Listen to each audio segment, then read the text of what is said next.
발표 시작하겠습니다. 제가 오늘 소개할 부분은 디노이징 디퓨전 프로베빌리스틱 모델이라고 요즘 한창 인기 있는 디퓨전 모델에 대해서 좀 다루려고 할 예정입니다. 일단은 저자가 유시버클리 대학교인데요. 일단 제1저자가 조나단 호인데 이분의 지도 교수가 이분이십니다. 그래서 제가 좀 조사를 했는데 이 연구실이 유시버클리의 로봇 연구실이더라고요. 그리고 좀 느낀 게 로봇 연구실이라고 로봇만 하는 게 아니구나, 행성 모델도 만들구나 라고 좀 느끼게 되었습니다. 일단은 인트로덕션의 디퓨전 모델이 여러 분야에서 어떻게 지금 현재 이용되고 있는지 좀 알아봤고요. 그리고 이제 디퓨전 모델이라고 DDPM뿐만 아니라 여러 가지 디퓨전 모델의 그 계보가 있는데 그거에 대해서 다룰 예정입니다. 그 다음에 DDPM, 오늘 논문에 소개할 알고리즘에 대한 좀 원리를 하나 소개해드리고, 그 다음에 실험, 그리고 분석을 진행하겠습니다. 혹시 다 이 영화 혹시 보신 적, 이 짤을 보신 적 있으시죠? 이 아이보 영화인데 로봇이 그림을 그릴 수 있을까 봤는데, 이 사진은 지금 현재 디스코 디퓨전이라고 그림 그려주는 모델인데요. 딱 봐도 일단은 저보다는 그림을 훨씬 잘 그립니다. 예, 그림은 AI가 이긴 것 같습니다. 그런데 단지 디퓨전이 그냥 그림만 그릴까? 라고 생각해서 일단은 디퓨전이 여러 분야에 활용되지만 특히 저희 연구실에서 지금 현재 진행되고 있는 연구에 디퓨전이 이용되는 건지 제가 찾아봤는데, 첫 번째는 이제 이 같은 경우에는 MIT와 그다음에 스탠퍼드 대학교에서 공동 연구로 한 2021년 CEPR 기재된 논문인데요. 여기서 보시면 이제 디퓨전 모델로 디퓨전을 일단 쉽게 설명해드리면, 일단 잡음을 어떤 패턴으로 만드는 그런 이제 쉽게 말하는 그런 기법인데, 같은 보시면 이제 새롭게 포인트 클라우드를 만드는 걸 볼 수 있습니다. 그리고 처음에 저 이걸 좀 대충 봤는데, 이거 보시면 지금 이건 의자, 그다음 의자의 텍스맵으로 지금 의자를 다시 이제 포인트 클라우드로 생성한 그런 건데, 지금 보시면 여기 의자 뒤편을 찍은 거죠. 의자 앞편이 없어요. 의자 뒤편만 보고 의자 전체를 이제 복원하는 약간 그런 보이고요. 그 다음에 이제 여기 같은 경우는 이제 그라운드 트루스 텍스맵을 주고, 그 다음에 포인트 클라우드에 비어있는 부분을 주면 그것을 채우는 그런 연구가 이제 디퓨전 모델을 이용한 연구였습니다. 이 다음으로는 이제 지난주에도 저희가 지난 그 세미나 때도 에드워시리얼 관련해서 들었는데, 여기서도 이제 디퓨전이 이용되나 해서 찾아봤는데, 이 같은 경우에는 칼텍에서 진행하는 거예요. 이 같은 경우에는 공격이 아니라 에드워시리얼의 그가 공격받은 이미지를 다시 이제 제대로 복원하는 데 디퓨전 모델이 이용되었습니다. 이게 사실 이게 제일 신기한데요. 이거 보시면 이거 로봇이 지금 궤적을 이루고 있잖아요. 이게 어떻게 학습됐냐면, 이게 그가 이미 충분히 잘 학습된 로봇이 이미에 계속 여기 탑을 쌓는 계속 데이터를 계속 만듭니다. 이제 그 데이터의 분포를 디퓨전 모델로 학습을 한 다음에, 이 디퓨전 모델이 이제 이미의 그 한 에피소드를 뱉어낼 때 그 에피소드로 이제 시뮬레이션한 결과를 볼 수 있는데요. 이제 단순히 제너레이션은 한 그런 계정만으로 이렇게 탑을 쌓는 걸 볼 수 있습니다.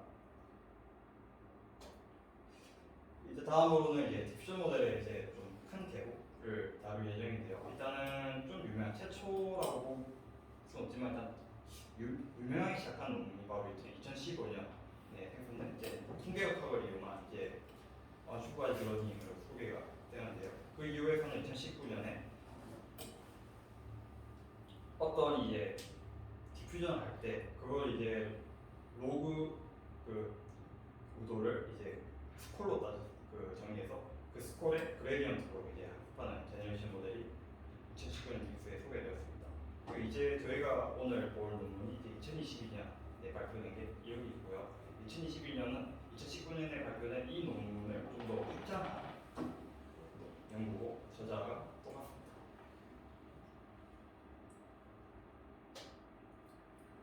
자, 이제 히스토리를 좀 더 이제 그림으로 보면 이게 다 똑같은데요. 결국에는 일단 데이터를 잡음으로 일단 계속 가우시안 노이즈를 더해서 잡음으로 만든 다음에 이 잡음을 걷어내서 학습하는 건데, 이게 무슨 의미겠냐? 이렇게 따지면 지금 봤을 때는 그냥 이미지에서 잡음이 되고 잡음을 다시 걷어내서 이미지가 됐다는 말은 이 잡음으로 어떤 이미지든 만들 수 있다는 그런 의미가 되거든요. 그래서 디퓨전 모델이 이런 철학을 가지고 만들어진 기법입니다. 이거 보시면 이 부분은 뭐 중요하지 않은데 이 부분이 좀 이 부분 다르긴 하지만 이 부분에서 이제 저희가 보는 DDPM은 가우시에크가 이 한 칸 한 칸 한 칸의 단계에서 계속 잡음을 더하는 그 과정을 좀 더 집중해서 그러니까 그야말로 디노이징하는 그 과정에서 좀 더 집중해서 학습을 하는 기법입니다. 일단은 이 그림은 제가 엔비디아에 있는 블로그에서 가져온 논문인데요. 일단 디퓨전 모델이 제너레이티브 모델이기 때문에 다른 베리에이션 옵팅 코더 그 다음에 개념과 어떤 다른 점이 있는지 한 그래프입니다. 여기 보시면 이제 이쪽이 겐이고 이쪽이 디퓨전 모델인데 둘 다 이제 하이 퀄리티의 샘플을 만들 수 있는 반면에 일단은 겐보다는 샘플이 빨리 만들 수가 없어요. 왜냐하면 이게 그 단계가 지금 4단계지만 실제로는 1000단계 이렇게 이제 점진적으로 가우시안 노이즈를 더하면서 만들거든요. 대신 속도가 느는 대신에 다양한 이미지를 겐보다는 만들 수 있습니다. 제가 생각할 때 왜 이게 가능한지에 대해서는 그래서 다루지는 않는데 나중에 이론을 설명할 때 제 나름대로 의견을 전해드릴 예정입니다. 그럼 이제 그 들어가기 앞서 디퓨전이 뭐냐면 했을 때 저희가 과학 시간에 다 배운 게 이제 이걸 거예요. 그 물에 잉크 딱 떨어뜨리면 확 퍼지는 이게 바로 디퓨전인데 그말 말대로 높은 higher concentration, lower concentration으로 터뜨리는 건데 이게 종구학적으로는 어떤 의미겠냐? 그러니까 어떤 패턴이 무작위적인 가우시안 논리로 변화하는 게 바로 이제 디퓨전이라고 정의할 수 있습니다. 좀 더 직관을 이제 살펴볼 거예요. 왜냐하면 이게 이 이론의 그 틀이 통계역학에서 나왔기 때문에 좀 더 피지컬 인투이션을 좀 더 살펴볼 예정입니다. 지금 보시면 이제 잉크가 퍼지는 과정인데 결국엔 디퓨전 모델은 이 퍼지는 거를 다시 이 원점으로 되돌리는 겁니다. 딱 봐도 지금 이게 한 번에 이렇게 될 수가 없잖아요. 그래서 이 과정을 충분히 작은 시퀀스로 나눕니다. 그랬을 때 충분히 작은 시퀀스에 있을 때 그 다음 시퀀스로 갈 그 분포는 가우시안으로 정의할 수 있다고 통계역학에는 정의하고 있거든요. 또한 왜 작게 나누냐 했을 때 가장 중요한 게 작게 나누면 그 스테이트 그러니까 그 시퀀스 간의 관계가 마코브 체인이 됩니다. 이 마코브 체인은 이 디퓨전 모델에서 특히 제일 중요하게 다루는 성질이라서 일단 소개해드리겠습니다.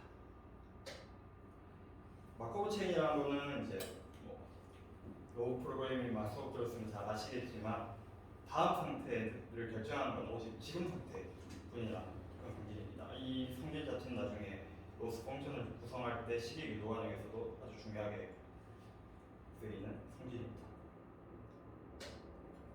디퓨전 모델의 이제 오버뷰를 봤을 때 아까 제가 말씀드린 것처럼 이제 두 가지로 나왔어요. 한 포워드 그 다음에 리버스 프로세스 이렇게 나뉩니다. 디퓨전 프로세스는 이제 계속 가우시안 노이즈를 더하면서 이런 특정한 패턴을 무너뜨려서 가우시안 노이즈를 만드는 거고요. 이제 그걸 이제 반대로 리버스 프로세스로 이렇게 이제 다시 특정 패턴으로 복원하는 걸 말합니다. 근데 딱 봤을 때 이거 그냥 역함수를 취하면서 역으로 할 수 있는 방법이 있지 않나? 라고 생각했는데 찾아보니까 그걸 계산하기는 너무 힘들다고 하더라고요. 특히 저희가 이미지로 했을 때 채널이 3개고 250i, 250i면 엄청 채널 크잖아요. 그게 계산 어려움이 있어서 직접 구하는 게 아니라 이제 이걸 신경망으로 이걸 구하는 거를 그렇게 설계했습니다. 다행히 이 과정이 가우시안이냐 이 역과정으로 가는 것도 가우시안이라는 거는 1949년에 이미 증명된 내용이라서 그래서 이런 식의 설계를 하였습니다. 그러니까 식은 말 그대로 이게 계속 중첩적으로 가우시안을 더한다는 그런 의미라서 이렇게 이런 식 곱한다 이런 식이고요. 그것도 마찬가지로 점진적으로 그러니까 원래 아까 제가 말씀드렸지만 이 연기에서 이게 작은 시퀀스로 계속 나눈다 했잖아요. 마코브 체인을 단축시키기 위해서. 그래서 일단 여러 그 단계로 나누고 그 단계를 각각 곱해서 노이즈를 계속 첨가하는 식으로 학습이 이루어집니다. 첫 번째로 이제 포워드, 즉 이제 어떤 특정 패턴을 가우시안을 계속 더해서 무너뜨리는 그런 과정인데요. 이 과정은 이제 이 파라미터라이제이션 트리라고 베리에이션 디코더에서 쓰였던 과정이랑 똑같습니다. 그냥 계속 이제 이 베타라는 건 이제 어느 정도 이 노이즈를 주입할 정도로 나타내는 건데 이 베타가 처음에는 거의 0에 가깝습니다. 그러다가 이제 점점 스텝이 커질수록 이게 거의 1에 가까워져서 계속 노이즈를 좀 더 크게 하는 그런 식으로 이루어집니다. 두 번째는 이제 리버스 프로세스라서 이제 근데 이 잡음을 다시 이제 원래 있던 특정 패턴으로 이제 복원하는 그런 과정인데요. 여기서도 마찬가지로 이제 여기서 이제 저희가 이게 이제 신경망에 학습해야 되는 것이겠죠. 이제 가우시안 노이즈를 했을 때 이제 민값 이제 표준 편차 그 값을 이제 배치하고 그런 식으로 이제 해서 최대한 이런 특정 패턴을 복원할 수 있는 그런 식으로 학습이 이루어집니다. 아까 제가 왜 DDPM 그러니까 디퓨전 모델이 왜 베리에이션 노팅 코더 그리고 걔를 연결했을까라고 생각을 해봤는데 이거 좀 못하고 이거 순서가 바뀌었습니다. 이게 베리에이션 노팅 코더 이거 DDPM인데 베리에이션 노팅 코더 같은 경우에는 저희가 아시다시피 한 개의 인코더를 거치면 하나의 이제 한 번에 레이턴트 베리어블이 나오잖아요. 근데 디퓨전 모델에서는 이 과정, 그러니까 이제 리버스 이 하나 과정, 그러니까 이제 전천적 차 나오는데 사진이 계속 변할 거 아니에요.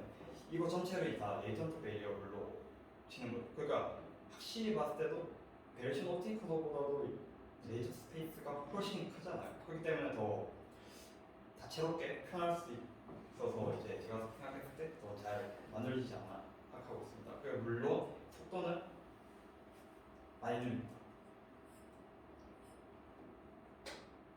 이제 인공지능 제일 중에 이제 로스 펑션을 정해야 되는데요. 뭐 이거까지 필요 없고 그냥 생성 모델은 일단 기본적으로는 로그로 최대하는 게 일단 목표인데 저희 신경망학에서는 그레디언트 디센트를 쓰기 때문에 마이너스를 붙임으로써 그레디언트 디센트 방식으로 이제 이 값을 높이는 그런 네거티브 로그 거든요. 그래서 결과적으로 이 값이 나옵니다.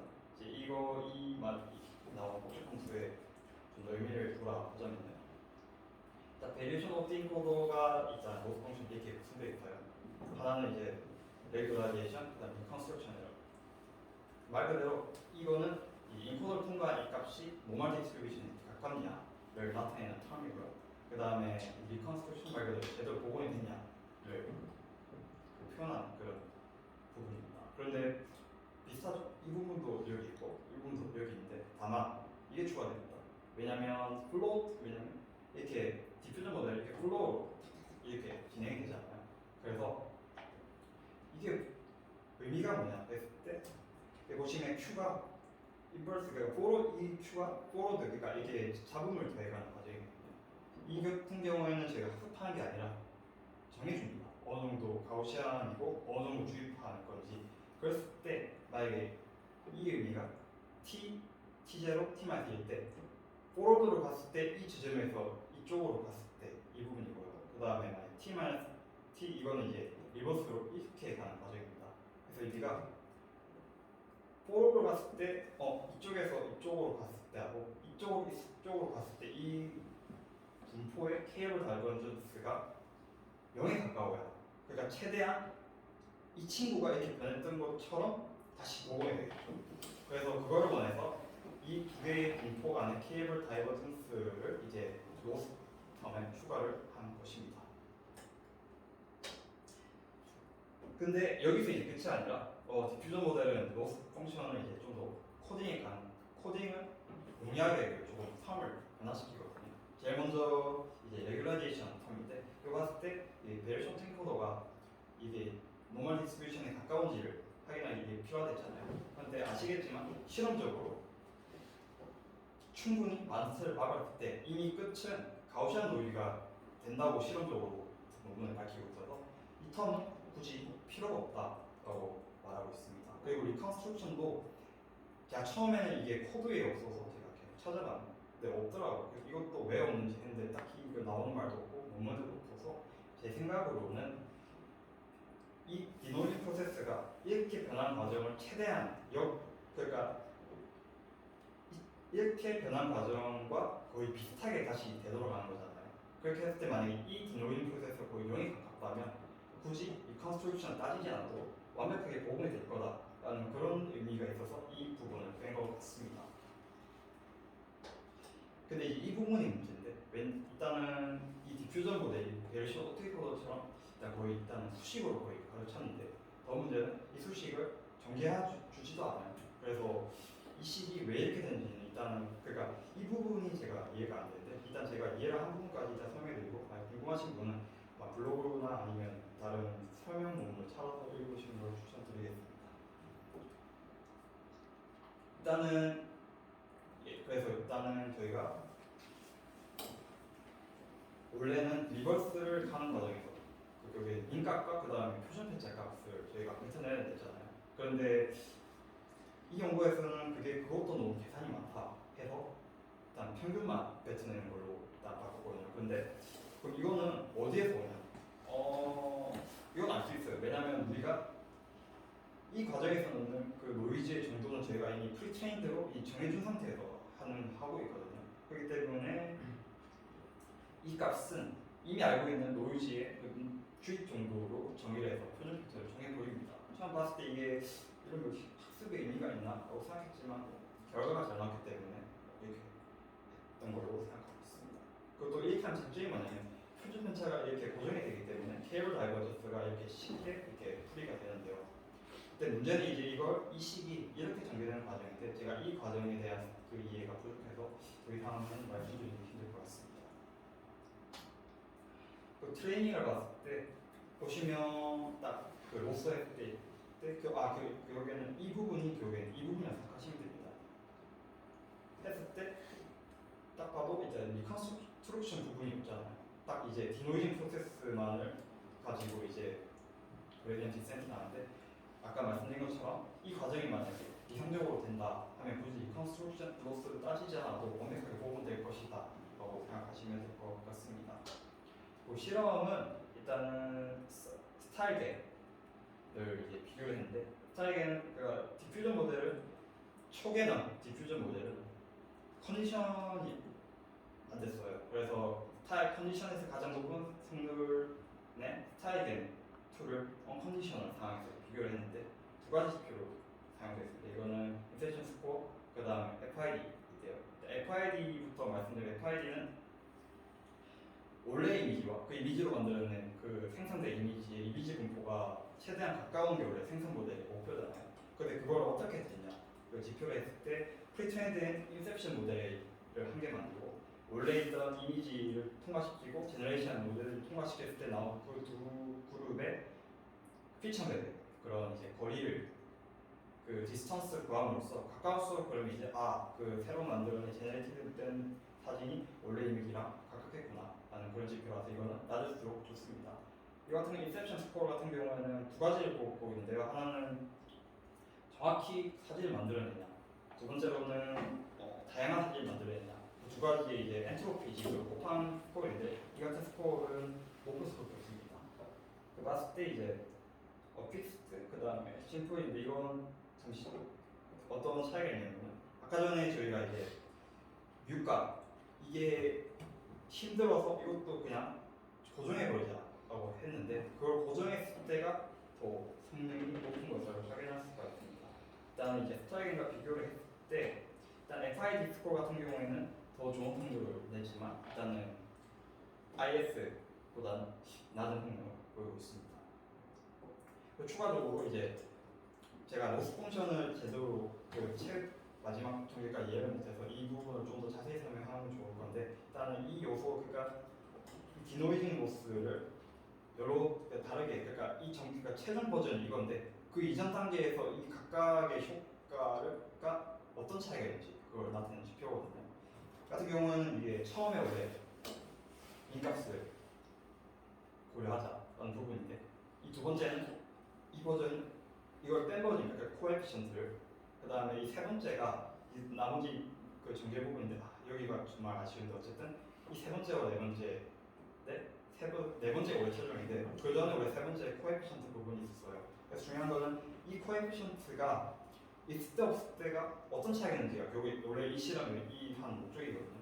그렇게 했을 때 이제 심플이 더 좋은 점수를 가진다는 걸 알 수 있습니다. 논문에서 설명하기로는 이 코에피션트가 그러니까 끝부분에 갈수록 그 끝부분에 대한 샘플의 그 샘플링 그 웨이트를 낮춘다라고 설명하고 있어서 아마 전반적인 데이터의 이제 그 로스를 구성할 때 그 가치를 할 때 좀 더 균등하게 하기 위해서 이 텀이 쓰지 않나 생각을 하고 있습니다.